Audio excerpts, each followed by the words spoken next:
Dievo gailestingumą patyriau, turbūt net datą prisimenu, tas toks antplūdis, tai buvo 89 metais, rugpjūčio 4 dieną.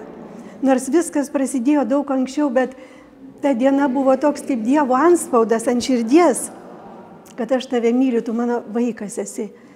Ir nuo tada prasidėjo mano ta kelionė Dievop. Prasidėjo maldingumas, troško pažinti Dievą, šventą raštą, toks tiesiog paknopstom. Aišku, Dievas sustabdydavo labai daugelėje vietų, kad sustočiau, kad įsišaknytų ta pažintis. Dievo gailestingumą suvokiu kaip du asmenis, aš ir tu. Tai švenčiausia trejybė išeina, ar ne? Santykis tarp dviejų žmonių. Tai tarsi M raidė gaunasi, jeigu taip įsivaizduotume tas kraštines, viena aš, kita tu. Ir tos įstrižainės yra santykis tarp mūsų. Mes nusilenkiam vienas kitam.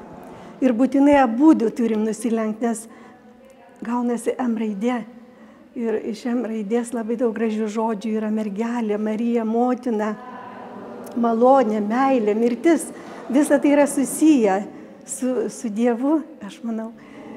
O jeigu nors vienas to gesto nepadaro, gaunasi N raidė. Ne. Nenoriu, netarnausiu, nemyliu. Susipažinau su to žodžiu, tai 95 metais, atradus Faustinos trumpą tokią biografiją knygutėje. Ten buvo gailestingumo vainikėlis, litanija ir aš pradėjau melstis.